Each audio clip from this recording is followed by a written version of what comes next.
যদি কই নগদ জান্নাত, নগদ জাহান্নাম, নগদ সব এই জিন্দিগিতে থেকেই প্রবেশ করতে হবে, তাইলে পরে দেখা গেছে বাকির যে ভয় দেখায় একটা মাল পানি হাতানের একটা কারবার আছে সেটা বন্ধ হয়ে যাবে। নগদ দেখা যে নফস শান্ত সে তো নিজেই জান্নাত হয়ে বই রইছে, পরিতৃপ্ত, কারণ তার কোনো চাহিদাই নেই। যার এখন তুই হুরের আশা আছে হ্যাঁ তো অতৃপ্ত। তৃপ্তি মানে কি? কোনো আকাঙ্ক্ষা নাই, কোনো চাওয়া নাই। যার কোনো চাওয়া নাই সে হইল শান্ত। যার বিন্দু মাত্র চাওয়া আছে সে কি শান্ত? সূরা বাকারার 48 নম্বর আয়াত, সূরা বাকারা 48 নম্বর আয়াত, ওইখানে বলতেছে তুমি সেই দিনকে ভয় করো যেই দিন কোনো নফস কোনো নফসের কাজে আসবে না। খুব খেয়াল করেন কথা, কোরআনের প্রতিটা ওয়ার্ড খুব সূক্ষ্মভাবে খেয়াল করতে হবে। তুমি সেই দিনকে ভয় করো যেই দিন কোনো নফস কোনো নফসের কাজে আসবে না, গ্রহণ করা হবে না কোনো বিনিময় কোনো নফস থেকে, কোনো সুপারিশ, কোনো প্রকার ওজর আপত্তি গ্রহণ করা হবে। তুমি যাহা করছো তাহাই তোমাকে দেওয়া হবে। এবং এইটা সূরা বাকারার আরেকটা আয়াতের মধ্যে, এই একই সূরা আরেক আয়াতের মধ্যে আছে, আরও ভিতর দিকে গেলে। এখন কথা হইল এই এদিক দাও, এখন কথা হইল কথাটা কি কইছে খেয়াল করেন, কোন নফস কোন নফসের সুপারিশ করলে কাজে আসবে না, গ্রহণ করা হবে না। আপনি একটা নফস, উনি একটা নফস, আমি একটা নফস, ইনি একটা নফস, এনে যারা আছে প্রত্যেকে একটা একটা নফস। কিন্তু এখানে কিন্তু বলে নাই কোনো রসুল যদি কোনো নফসের জন্য সুপারিশ করে দোয়া করে সেটা কবুল হবে না, এটা গুলো বলে নাই। কোনো নবী কোনো নফসের জন্য দোয়া করলো, সুপারিশ করলো, গ্রহণ করা হবে না, এটা বলে নাই। কোনো ওলি সেটা বলে না, বলছে নফস। নফস হইল খান্নাতযুক্ত থাকে, খান্নাতযুক্ত ব্যক্তির দোয়া রবের, খান্নাতযুক্ত ব্যক্তির ডাক রব শুনে না। রব ডাকের উত্তর দেয় হলো খান্নাস মুক্ত ব্যক্তির। এর জন্য ওলি আল্লাহরা নবী রসুলরা সুপারিশ করলে দোয়া করলে সেই দোয়ায় মাগফিরাত হবে। কিন্তু নফস নফস হাজার করলো কাম হইব না। এই যে আমরা মরা যায় না, আমরা সবাই মিলে যে দোয়া খায়ের যে মইরা গেছে, এবার একটা শটানে সোজা তীরের মতো সোজা হইয়া রয়েছে, জীবন এত সোজা হয় নাই। মরার পরে একদম সোজা লড়ে না, চড়ে না, মাতেও না। হ্যাঁ সামনে যাইয়া কোরআন খুলে ইয়াসিন আল কোরআনিল হাকিম ইন্নাকা লামিনাল মুরসালিন। আরে মিয়া হ্যাঁ তো মইরা গেছে, মানে হ্যাঁ ইয়াসিন হুনাই কি আর ইয়া দোহা হুনাই কি? মরা তো জিন্দা থাকতে যদি হুনায় পারতেন কামে দিত, শুনলেও সোয়াব আসিল। মরায় তো শুনেও না, যে পড়তেছে তার সোয়াব হইতেছে, কিন্তু যার সামনে যার উদ্দেশ্যে পড়তেছে এত কোনো সোয়াব নাই। তাহলে আপনারা দেখি সবাই মিলে যান গা পড়বার লেগে, মাজারে যায় ফাতিহা শরীফ পড়লে কত কথা কয়। আর হ্যাঁ যে সবাই যায় কোরআন তেলাওয়াত করে মুর্দার সামনে বইয়া, মুর্দায় কি কোরআন তেলাওয়াত শুনে গো বাবা? মুর্দায় শুনলে তো উঠে দিব দূর, এই পোলায় তো খান্তাছে খে, মেয়ে তো খান দেখে, এই আমি মরছি নাকি? আমাদেরকে রাখছি কই? কারণ সে তো শান্ত না, তো অহন্তরী হুরের আশা আছে। আল্লাহরে দেখন নিলে কেউ কান্দে না, জান্নাতে যে বেলে সবাই কান্দে। আর কি ভিক্ষা চায়? জান্নাত তো ভিক্ষার বিষয় নাই। যেমন কেন আল্লাহ আমাদের জান্নাত দিয়ে দাও, আল্লাহ তোমার কাছে কান দেওয়ার চায়। আরে জান্নাত কি চাওয়ার বিষয়? পাগল, জান্নাত হলো অর্জনের বিষয়। তা আমি একটা আলোচনার মধ্যে কইছিলাম যে আমাদের বাংলাদেশ ক্রিকেট টিম বিশ্বকাপে খেলবার যায়, টি-20 হোক কিংবা এই যেমনি হোক। এই যে কদিন আগে কই জানি যায় খেলে এলো ভারতে নাকি ইংল্যান্ডে, জানি না। ওখানে মাঠের মধ্যে যদি যায় সাকিব আল হাসান সবাই রেলে গড়ায় আর কয় আল্লাহ দোহাই লাগে আমাকে বিশ্বকাপটা দিয়ে দেন, এইবারে দেন, আর জীবনে সাবুলা আপনারা দেন। ফিফা ই কি আইসিসি আপনার কাছে ভিক্ষা চাইলাম, দেন, আল্লাহর দোহাই লাগে দেন, এই সবার দোহাই লাগে দেন, একবার দেন, দিব। সে তো মাঠের মধ্যে রেখে দিছে, খেলে জিতানে, খেলে জিতানে। ওখানে এই যে প্রফেসর মানুষ, ওখানে ওনার বিদ্যালয়ে যায় যদি ওনারে কাইন দেখে পরীক্ষা দিলাম না, পড়লামও না, হুজুর আল্লাহর দোহাই লাগে আপনি আমার পাশ করায় দেন, আখেরাতে আপনি আল্লাহ জান্নাত দিব, আখেরাতে আপনি খুবই পাইবেন, শান্তি পাইবেন। কাম হইব, এমএ পাস করাই দিব? হ্যাঁ, আমারে পরীক্ষাতে নিতে হবে তো। তাহলে হেরা চাই এই সব হানে, মানে ওই যে আমাকে স্বভাবটা বানা হলাইছে ভিক্ষার, অন্য আমরা জান না তো ভিক্ষা চাই, মানে সব কিছু আল্লাহ, সব কিছু ভিক্ষা চায় না তো। তো কাজেই এই বিষয়গুলো কোরআন বলছে কোনো নফসের জন্য দোয়া করলে কাজে আসবে না, কিন্তু কোনো অলি, কোনো নবী, কোনো রসুল যদি কাহারও জন্য দোয়া করে সঙ্গে সঙ্গে হেদায়েত। এই জন্য আল্লাহ নিজেই কোরআনের মধ্যে বলে দিছে যে তোমরা হেদায়েত চাও, আমার হাবিবের কাছে যাও, আমার হাবিবের কাছে ক্ষমা চাও। আমার হাবিব যদি দোয়া করে তোমাদের মাগফিরাত হবে, রসুল দোয়া করলে মাগফিরাত হবে। রসুল তকদির পরিবর্তন করে দেয়। এটা কি কোনো নফসই পবিত্র নয়? হ্যাঁ, জন্মগতভাবে কোনো নফসই পবিত্র নয়। তা তো ঠিকই, না আসলো কেন দুনিয়াতে? কিন্তু কথা হচ্ছে এই যে কোনো নফসই সুপারিশ করতে পারবে না, মানে এটা পবিত্র নফস। পবিত্র নফস পারবে, পবিত্র নফস, সে তো মুমিন, নতুন নাম হয়ে যাবে, সে তো মুমিন। মুমিনের দোয়া সঙ্গে সঙ্গে কবুল হবে। এর লেগে তো কইছে তোমরা অলির সোহবতে যাও, যার দিল জিন্দা, যার সিনায়ের এলেম আছে তার কাছে যাও, তার সিনার সাথে সিনা মিলাও। যার দিল জিন্দা, যার সিনা তার সাথে, যার দিল জিন্দা তার দিলের সাথে তোমার মরা দিল মিলাও, মিলাইলে ওটা টাচ পাইলেই তাজা হয়ে যাবে। মানে ওই সোহবতে থাকতে কইছে, তার সঙ্গ করতে কইছে। এখন আমরা তো সিনার সাথে সিনা মিলাই পারি না, কি রে পেট হয়ে গেছে বড়, মানে মিলবার গেলে পেটে পেটে লাই গে সিনা আর মিলে না, পেট মিলে। কারণ চাওয়ার পেট বড়, আকাঙ্ক্ষার পেট বড়, কামনা বাসনার পেট বড়। মুসলমান হওয়া এটা সবচেয়ে কষ্টের কাজ। জন্মগত মুসলমান হওয়া সহজ, দলের মুসলমান হওয়া সহজ, আদর্শের মুসলমান হওয়া বড় কষ্ট। আর এই মুসলমান কখনোই মুসলমানের কাছে যাওয়া ছাড়া হইতে পারে না। মুসলমান হইতে হলে মুসলমানের কাছে যাইতে হবে। যেরকম একজন ডাক্তার হইতে গেলে আরেকজন ডাক্তারের কাছে পড়তে হইব, শিখতে হইব। উকিল হইতে গেলে উকিলের কাছে যাওয়ান লাগবো, কারবারি হইবার গেলে কারবারি আলার কাছে যাইতে হইব। এইভাবে একজন দক্ষ পুলিশ অফিসার আরেকজন দক্ষ পুলিশ অফিসার তৈরি করে, একজন কারি আরেকজন কারি তৈরি করে, একজন হাফেজ আরেকজন হাফেজ তৈরি করে, একজন মৌলানা আরেকজন মৌলানা বানায়, একজন শিল্পী আরেকজন শিল্পী বানায়, একজন ডলি আরেকজন ডুলি বানায়। তো একজন অলিও তো অলি বানাইব। ওখানে আমরা মৌলবী সাহেবের কাছে যাই অলি হইবার লিগে। মৌলবী সাহেব তো মৌলবী সাহেব বানায় পারবো, অলি বানায় পারবো না। আর অলির কাছে যায় কোনোদিন মৌলবী অহন যাইব না, অলির কাছে গেলে অলি হইতে। আর শিল্পীর কাছে যায় যদি কেউ বক্সার হইবার চায়, কাম হইব? যে যা তার কাছে যাইতে হইব। বক্তার কাছে গেলে বক্তা অন যাইব, অলি অন যাইব না। অলি হইতে গেলে অলির গোলামি করতে হইব, আর অলির গোলামি করতে পারলে মুক্তি। এর জন্য 1000 কোটি টাকার মালিক যে হইছে সে সফল, কোরআন বলে নাই। কোরআন বলে নাই যে 1000 কোটি টাকার মালিক, অনেক সম্পদের মালিক। কোরআন বলছে কাদাফলাহা মান তাজাক্কা, ওই ব্যক্তি সফল যে নিজের নফসকে পবিত্র করতে পেরেছে।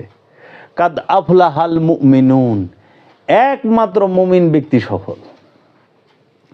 মুমিনকে যে নিজের নফসকে পবিত্র করতে ফেলেছে, তার নফস রবের মহানূরের মাঝে ফানা হয়ে গেছে, ডুইবা গেছে, সে মুমিন। ওই মুমিনের একমাত্র সফল। আর এই যে নফস পবিত্র হয়েছে তারই আল্লাহ ডাকছে যে আমার বান্দায় প্রবেশ করো, আমার জান্নাতে প্রবেশ করো।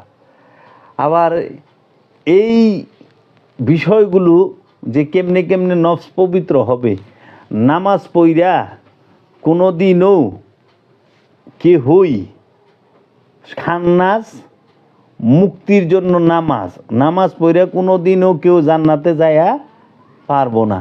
জান্নাতে যায়া পারবো যে নফস খান্নাস মুক্ত হয়েছে। এই জন্য নামাজ হইল অজু করার জন্য, হাকিকতে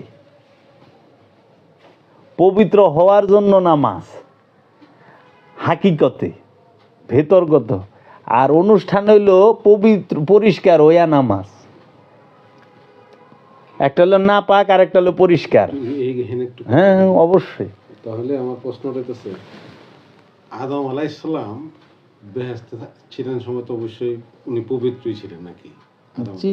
তো ওনার কাছে যে উসুসা দেওয়ার জন্য যে খান্নাস গেল, ওনার সাথে কিভাবে? খান্নাস তো তার ওয়াসওয়াসা দেয় নাই। তাহলে ওই যে ওনার দ্বারা যে গন্ধম খাওয়ার কথা বলা হচ্ছে যে গল্প, জি। এই জিনিসটা কি? ওনাকে খান্নাস ওয়াসওয়াসা দেয় নাই তো কোরআনে। উনি ইচ্ছাকৃত, উনি রবের প্রেমে ইচ্ছাকৃত ওনার যে আত্মবলিদান যেটাকে বলা হয়, সমস্ত সুখ শান্তি রবের ইচ্ছাকে প্রতিষ্ঠিত করার জন্য বলিদান দেওয়া, যেটাকে কুরবানি বলে। কুরবানি কারে কয়? কুরবানি হইল ইচ্ছাকে কুরবানি করতে হয়। অন্যের ইচ্ছাকে কুরবানি করা কুরবানি না, নিজের ইচ্ছাকে কুরবানি করা হইল কুরবানি। এখন দেখেন, আপনি যেহেতু এখানে কথাটা আনছেন, আল্লাহ এন কি লাইভ আছে? যাক, আমি ওইটা অন্য সময় কমুনি। আল্লাহ রব্বুল আলামিন নের মহাপ্রেমিক।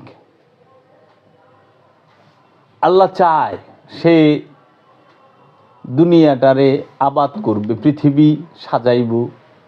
পৃথিবী তো তৈরি করে রাখছে আল্লাহ,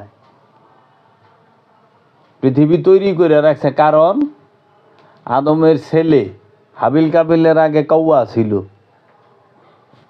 না? কোরআন কইতাছে। কারণ হাবিল যখন কাবিল রে মেরা ফেলায়, এই কাবিলে যখন হাবিল রে মেরা ফেলায়, অনেক কেমনে কবর দিব জানে না। পরে দেখে এক কাক আরেক কাকের মাইরে মাটি খুই দে ডাকবার লইছে আইনা টাইনে। তখন তার মানে তাকেও অনেক আগে কাক ছিল। আবার ফেরেশতা বলতাছে, তুমি কি তাদেরকে তৈরি করবা যারা রক্তপাত করে, মারামারি করে, হানাহানি করে? আল্লাহ রব্বুল আলামিন এই পৃথিবীকে আবাদ করবে, কিন্তু আল্লাহ দুষ্কান্দের লইব না। তুই ক ইচ্ছা করে প্রেম না করস, ভালো না বাসস। আমি জেনে শুনে বিষ করেছি যে পান, প্রাণেরও বিনিময়ে সপেছি যে প্রাণ। যাই না হুইনা বিষ পান করছে বাবা আদম মা হাওয়া, যাই না হুইনা বিষ পান করছে আজাজিল। তো বাবা আদম হইল নবী, আজন্ম মাসুম। নবী মানে হিডেন নলেজ। তো সে জানে না কোনটা গলত কোনটা ভুল। আদমকে ধোঁকা দেওয়ার মতো ক্ষমতা তো শয়তানের নাই। আর আজাজিলের ধোঁকা দিব, কারণ আজাজিলের আগে তো শয়তানি ছিল না। আজাজিলে তো ইবলিশ হইল। আজাজিলের আগে ইবলিশ আছিল কি? আমার দয়াল মুর্শিদ বাবা জাহাঙ্গীর জিজ্ঞেস করছে তার কিতাবে, ওই জাবের, তুই তো আমরা তোরা যারা আছস, এই যে অপকর্ম করস, বিভিন্ন অপরাধ করস, হ্যাঁ, মানুষের উপরে জুলুম করস, জেনা যাই করস, তোরা সব শয়তানের ধোকায় পড়া করস না? হ, শয়তানে করায় না? হ। এই যেরকম মানে বলৎকার করে, রেপ করে, কয় না, যদি জিগায় আদালতে, আপনি এটা কি করলেন, এটা করতে পারলেন আপনি? কয়, বিশ্বাস করুন আমি করিনি, শয়তান আমাকে দিয়ে করিয়েছে। ও এমনি সাক্ষীটা দেয় সুন্দর করে। এই যে রেপ যারা করে তাকে যখন জিগায়, শয়তানে করাইছে। তাইলে হযরত আজাজিল আলাইহিস সালাম উনি ছিলেন ইমামে মালাইকা, ফেরেশতাদের সর্দার। তার আগে তো কোনো শয়তান ছিল না। তার এই কুবুদ্দিকে দিল যে ওই সেজদা দিস না, তুই ক আমি আদম থেকে উত্তম আল্লাহর সামনে। আদম মাটির তৈরি, আমি আগুনের তৈরি, ধোয়াবিহীন। এই কুবুদ্দিটা এর কেরা দিল? এর আগে তার শয়তান, আজাজিলের আগে তো কোনো শয়তান ছিল না। আর আজাজিল ফেরেশতাও না, আজাজিল হলো জিন। জিন জাতি থেকে সে ইবাদত করতে করতে সে ফেরেশতাকে সর্দার হয়ে গেছে, নুরি মাখলুকের সর্দার হয়ে গেছে। এইদিকে আজাজিলরে ধোঁকা দেওয়ার মতো শয়তান ছিল না। আর আজাজিল যখন ইবলিশ হইল, ইবলিশ হওয়ার পরে আদমকে ধোঁকা দেওয়ার মতো ক্ষমতা আজাজিলকে দেওয়া হয় নাই, ইবলিশে দেওয়া হয় না। কারণ ইবলিশ বনি আদমরে ধোঁকা দেওয়া পারবো, আদমরে ধোঁকা দেওয়া পারবো না। কারণ আদম হিডেন নলেজ, আদম সত্যদ্রষ্টা, আদম দেওয়ালের উমরার খবর জানে, আদম গায়েবের খবর জানে, আদম সব জানে। আদমকে ধোকা দেওয়া যায় না। এর লেগে ওই কোরআনই কইতেছে, হে আল্লাহ তুমি যারে যে আদমের লেগে করলা, এই আদমের বংশ রে বনি আদম রে, মানে আদমের বংশকে বনি আদমকে, বনি আদম মানে আদমের ভোলাবান না, আদমের অনুসারী যারা, যারা আদমের মুরিদ সন্তান, তারা মুরিদকে বলা হয় বনি আদম, সন্তানকে না। এর লেগে আল্লাহ কইছে তুমি পীর দর্শ। সাহাবাই কেরামদেরকে বলা হয়েছে, যখনই আল্লাহর হাবিবের কাছে কেউ আইসা মুরিদ হয়েছে, বায়াত হয়েছে, তখনই তারে বলছে আমানু। আর আমানু যখন হয়েছে তখনই কইছে ইয়া আইয়ুহাল্লাযিনা আমানু আকিমুস সালাত, সালাত কায়েম করো। আবু জাহেল রে সালাত কায়েম করবা কয় নাই, আবু লাহাবরে কয় নাই, কইছে আবু বকর উমর উসমান এদেরকে তোমরা সালাত কায়েম করো, কারণ তোমরা আমানু হইছ, এখন মুমিন হও। কাফেরেরে মুমিন ওইবার কয় না, আমানুরে কয় মুমিন হইবার। এর জন্য আমানু মুসল্লি হবে, মুসল্লি হইয়া সালাত করতে করতে আত্মশুদ্ধির মাধ্যমে মুমিন হবে। কাফেরে থেকে আমানু হইতে হয়, আমানু থেকে মুসল্লি হইতে হয়, মুসল্লি থেকে মুমিন হইতে হয়, মুমিন হওয়ার পরে সে হইয়া যায় গুরু। সে তখন আর করে না করায়, শিখে না শিখায়, গুরু। তাজাজিলে যে এই কুবুদ্ধিটা কেরা দিল না, এটা মহব্বতে। সে তার শান মান তক্তা সব ছাইরা দিছে রবের মহব্বতে। ইয়া রব তুমি যা চাও তাই হবে। সে দেখলো চায় রবে দুনিয়া মিলাইতে চায়, পৃথিবী মিলাইতে চায়, কিন্তু দুষ্কান্দে লইব না। আমারে ভালোবাসাস কান্দে দুষল, আমি করলাম, যাও লাল নতের তক্তা। আবার হেই কইছে আমি আল্লাহরে পরিপূর্ণ ভয় এবং বিশ্বাস করি। বাবা আদম সে মহাপ্রেম, সেও যখন দেখলো আজাজিল এত বড় ত্যাগ স্বীকার করলো, তা আমিও এটা ছেড়ে দিই, সুখ ছেড়ে দিই, নেমে গেল সুখের থেকে। রবের ইচ্ছা বরকরার রাখলো, বহাল রাখলো। আল্লাহ প্রেম এত সহজ, আল্লাহ প্রেম এত সহজ না, কোরবানি এত সহজ না। বা মাওলা হুসাইন চোখের সামনে সবটি সন্তান রে তার হাবিবের প্রেমে, তার মাসুকের প্রেমে, তার মুর্শিদের প্রেমে, তার রসুলের প্রেমে, তার নবীর প্রেমে একে একে শাহাদাত করায় দিল। কাঁদে নাই, ফরিয়াদ করে নাই, কোনো আন্দোলন করে নাই, কোনো প্রতিবাদ নাই, যাও নাও, দিয়ে দিল, যাও। কুরবানি কয়টারে, নিজের ইচ্ছাকে কুরবানি করার নাম হলো কুরবানি, ত্যাগ। অন্যের জীবন রেটাই নাই না, অন্যের ইচ্ছা রেটাই নাই না, কুবায় কাটা কখনো কুরবানি না। তুমি তো পশুটা রেটাই নাই না, পশুর ইচ্ছা হয়েছে তোমার শরীর নিচে শোয়ানের, তুমি তোমার ইচ্ছাটারে কুরবানি করো। তোমার সন্তানের গলায় ছুরি চালাও, তোমার ভালোবাসাটারে তো কাটতে পারতাছ না। দেখো তো বাবা আদম তার নিজের ভালোবাসা কেটে হালাইছে, তার নিজের শোক কাটছে। হযরত আজাজিল তার নিজের শোক কাইটা হালাইছে, নিজের পদবি কাইটা হালাইছে। কেরা আছে স্বেচ্ছায় পদত্যাগ করবো, স্বেচ্ছায় সরে যাইব, জাওনের লেগে আঁকড়ায় ধরে। কি কয় না কয়, সুফি এত সস্তা না, সুফি সাজা সহজ, হওয়া কষ্ট। তাই বাবা জাহাঙ্গীর বলছে মানুষ স্বার্থপর জন্মগত ভাবে, কোরআনই বলে দিছে।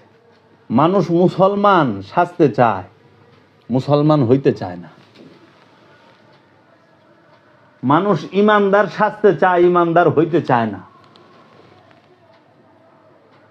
নইলে আজকে দেখেন এই চুল, এই দাড়ি, এই হাতের চারি, এই চারটার সাথে আমাদের বডির যে সেন্ট্রাল প্রসেস ব্রেন, এটার সাথে কোনো সম্পর্কই নেই। নাহলে চুল কাটলে আমরা ব্যথা পাইতাম না, দাড়ি কাটলে ব্যথা পাইতাম না, চুল দাড়ি কাটলে ব্যথা পান, চারি কাটলে পান না, নখ যেটা বাড়তি পান না। কেন? সেন্ট্রাল প্রসেসের সাথে সম্পর্ক দান নাই। কিন্তু ডিএনএ বাইটা বুইটা ঘষা ঘষা বাইর করুন যায় এটার থেকে, জুস তৈরি করে। তো এখন কথা হইল দাড়ি সুন্নত বানায় হালাইলেন, দাড়ি রাখা সুন্নত, এটা সুরেরও দাড়ি রাখায় দিছেন। তাই না? পয়লাই তার লেবাসটা চেঞ্জ করে তার আরও অহংকারী বানায় দিলেন। এতদিন তো সাইনবোর্ড ছাড়া চুরি করতো, তখন সাইনবোর্ড লইয়া চুরি করে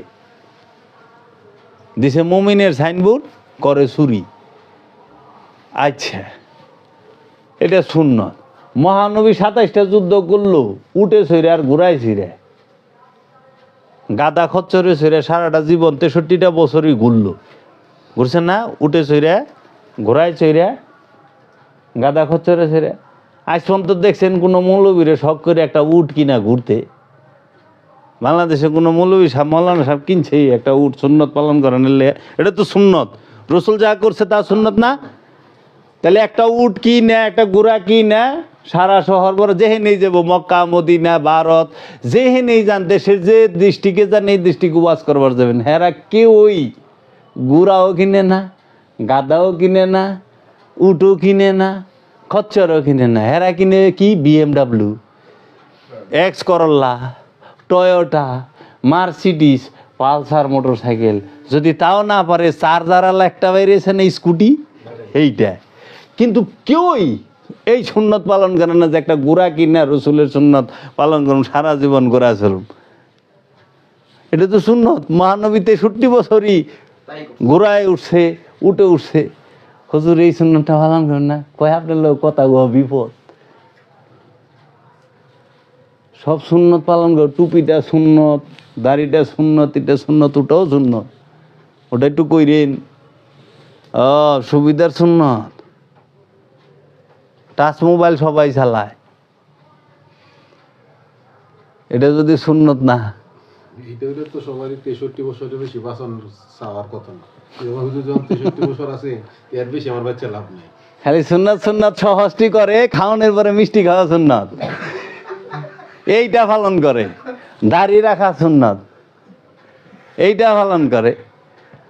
টুপি পাগড়ি পরা, 24 ঘন্টা পাগড়ি পরে থাকা সুন্নত। কিন্তু সব জায়গায় যে যাতায়াত, উঠ আর ঘোরা দেখার লাগবো, গাদা খচ্চর উঠে করার লাগবো, এটাও তো সুন্নত, এটা করেন না। তখন আবার হেরা এইটিতে উঠে। আমরা তো সুন্নত শুনলে এত ফাড়াফাড়ি করি না। রসুলের আদর্শটা ধরতে হবে। রসুল যাহা করছে তাহা করা না, রসুল যাহা বলছে তাহা করতে হবে। রসুলের অনুসরণ করতে হবে, অনুকরণ না। অনুসরণ করো। এখন মানুষ অনুসরণ করে না, অনুকরণ করে।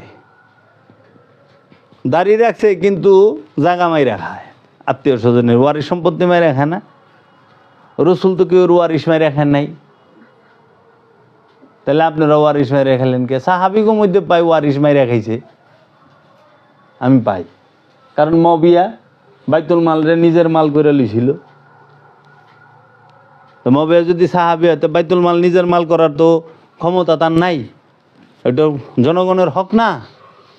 জনগণের হকরে নিজের রাজকোষাগারে ঢুকায় লিছে, এখানে কেউ কথা উঠায় না। মা ফাতেমার যে বাগে ফিগাত হযরত আবু বকর সিদ্দিক সে বাজেয়াপ্ত করে দিল, ক্ষমতায় লইল, তো হক মানলেন না। আবার হেটারে হজরত উমর বাজেয়াপ্ত করে রাখলো। হজরত উসমান আয়া তার মেয়ের জামাই মারওয়ান রে মেয়ে বিয়া দিল মারওয়ানের কাছে, যৌতুক হিসাবে মারওয়ানরে উপহার দিল।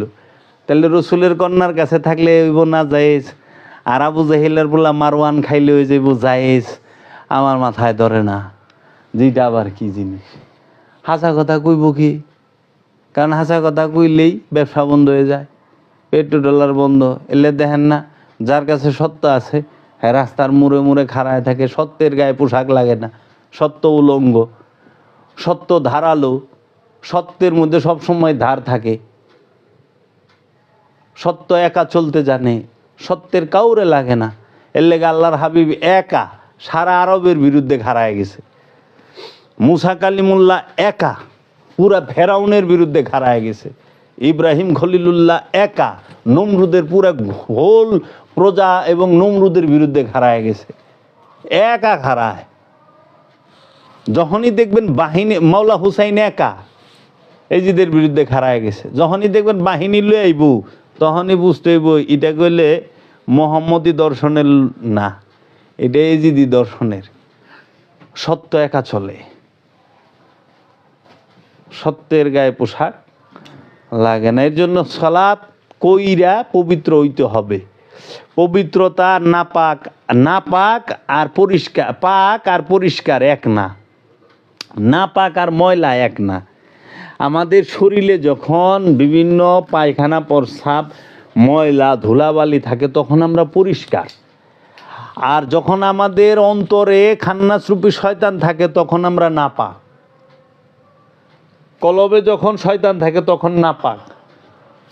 এই জন্য সালাত কইরা কলবের শয়তানকে মুসলমান করতে হবে অথবা তাড়াই দিতে হবে, পবিত্র হইতে হবে সালাতের মাধ্যমে। আর পানি দিয়া অপরিষ্কার শরীরে সাবান দিয়া ধুইয়া পরিষ্কার হয়ে সালাতে দাঁড়াইতে হইব। এর জন্য পরিষ্কার হয়ে সালাতে দাঁড়াও, সালাতের মাধ্যমে পবিত্র হও। তাহলে আমরা সারা জীবন পবিত্র হইয়া নামাজ, ভাই আপনি কি পবিত্র? কয় না।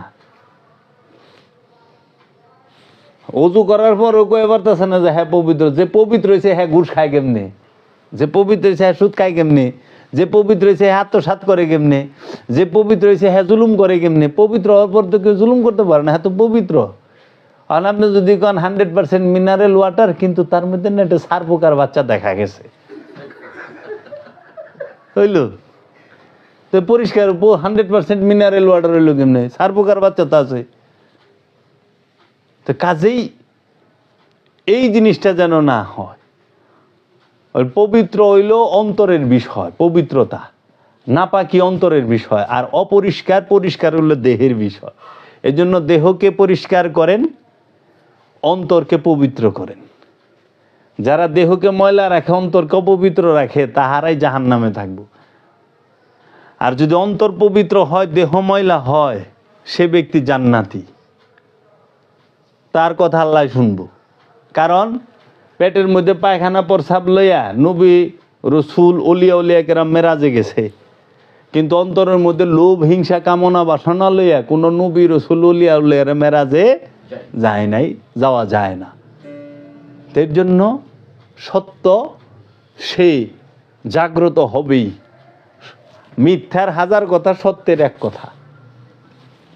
মানলে মানো, না মানলে না, বলে সত্যরে মানলেও সত্যের কোনো লাভ নাই, সত্যের অস্বীকার করলেও সত্যের কোনো লস নাই। আল্লাহ বয়রানা যে আল্লাহরে এত প্রেশার দিয়া হোনারা, আল্লাহ আমাকে নিকটে, আমার নফসের একদম নিকটে। এর লেগা বাবা কবির আহম্মদ কইছে, তুই যে এত মাইক লাগায় সিললেস, তোর আল্লাহ কি বয়রা? আল্লাহ কইছে একটা পিঁপড়া যদি আইটা যায়, হে পিঁপড়ার হাঁটার খবরটা আমি পাই, আমি জানি। আর তুই এই যে মাইক দিয়ে সিললে লইছস, বাবা কবির আহমদ ভারতের, না কবির আহম্মদ, ওই 5-6 জন ছিল মহারথী, যারা একসাথে সবার গুরু ছিল। মানে কামেলেরও কিন্তু একজন গুরু থাকে, কামেলদেরও, যে সবাই চৈতন্য কিন্তু তার মধ্যে সবার একজন পূজনীয়, মানে বৃদ্ধ যারে কয়। এই নামক সবারই দাঁড়িয়ে আছে, কিন্তু একজনের দাঁড়িয়ে একদম সাদা। কেন? আমাদের থেকে তার বয়সটা বেশি, বিজ্ঞ। এর জন্য ঠিক কামেলের মধ্যেও একজন থাকে, যেরকম বাবা কবির আহম্মদ ছিল। ওরে বাবা, বাবা বুল্লে শাহ, বাবা কবির আহম্মদ, তারপরে বাবা গুরু নানক, তারপরে আপনার যে আরেকজন আছে, এরা 5 জন আছিল একখানে সবসময় বসতো। ভারতে গেলে যাম তো, যাই হোক বাবা অগোছালো এলোমেলো অনেক কিছুই কইলাম, বলবা দেবী মার্জনী।